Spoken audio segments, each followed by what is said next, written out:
Uluslararası İnsan Hakları Örgütü, Uluslararası Af Örgütü, çarşamba günü yayınladığı yıllık raporunda Çin işgali altındaki Doğu Türkistan'daki insan hakları durumunun vahim olmaya devam ettiğini ve Uygurlar, Kazaklar ve çoğunluğu Müslüman olan diğer etnik azınlıklara karşı işlenen ağır insan hakları ihlalleri için hesap verebilirliğin olmadığını belirtti. Rapora göre Uluslararası Af Örgütü, İnsan Hakları Yüksek Komiserliği'nin 2022 tarihli raporunda yer alan ve Doğu Türkistan'daki Uygur ve diğer çoğunluğu Müslüman grupların üyelerine karşı insanlığa karşı işlenmiş olası suçlardan bahseden tavsiyelerin uygulanmasında ilerleme kaydedildiğine dair hiçbir kanıt bulamadı.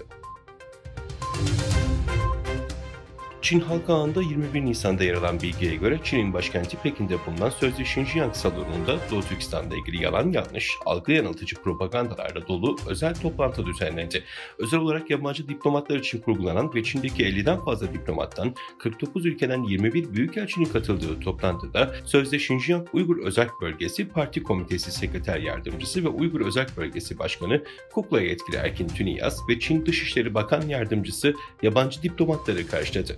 Toplantıda söz verilen Kukla yönetici Erkin Tüniyaz, Doğu Türkistan'ın mevcut durumunun üstünü örterek sözde Xinjiang'daki her millet halkının uyum içerisinde yaşamakta olduğunu, sosyal istikrarın geliştiğini, hayatın her alanında insanların temel çıkarlarının güvence altına alındığını, Çin ulusal ortak bilincinin sürekli olarak güçlendirildiğini ve farklı dinlerin Çince sosyalizme uygun bir şekilde geliştirildiği yönünde yalan propaganda yaptı. Kırgızistan'ın ardından Çin'in casus uygulaması TikTok, Kazakistan'da da engellenebilir. Enformasyon Bakanlığı bu konunun halihazırda değerlendirildiğini doğruladı. Bakan TikTok'ta yasa dışı içerik miktarının arttığını söyledi. TikTok'un Kazakistan'da olası engellenmesi çocukları koruma ihtiyacıyla açıklanıyor. Bakan komşu ülkelerin TikTok'la ilgilenmeye başlamasının ardından kendi departmanının da bu konuyu değerlendirmeye başladığını söyledi. Kırgızistan'da sağlayıcılar 18 Nisan'dan itibaren TikTok hizmetini engellemeye başladı. ABD Dışişleri Bakanı Antony Blinken resmi ziyaret çerçevesinde Çin'in doğusundaki Şangay kentine geldi. Havalimanında yetkililer tarafından karşılanan Blinken, Şangay'da öğrenciler ve iş dünyasından isimlerle bir araya gelecek. Blinken yarın da başkent Pekin'de Çin Dışişleri Bakanı Wang Yi ile görüşecek. Blinken'ın 3 günlük ziyaretinde üst düzey isimlerle gerçekleştireceği görüşmelerde ana gündem maddesi Çin'in Rusya'ya verdiği destek olacak.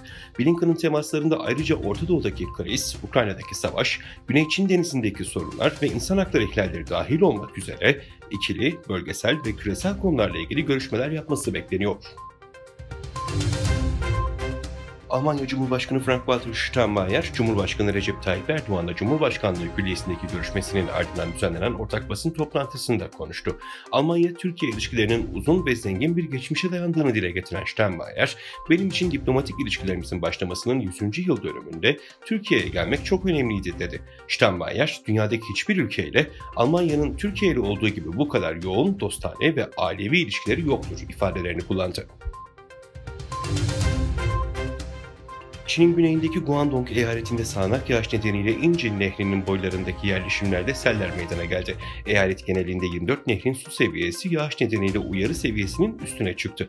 Devlet medyası Çin'in güneyini vuran fırtınaların ardından 4 kişinin öldüğünü, 11 kişinin de kayıp olduğunu söyledi. Yetkililer selden etkilenen en az 110 bin kişiyi evlerinden tahliye etti. Nispeten küçük bir şehir olan 4 milyonluk Qingyuan'da bazı sakinler selden kaynaklanan kayıplarının hesabını tutuyor. Diğerleri ise gelecek daha ciddi felaketler yaşanmasından endişe ediyor.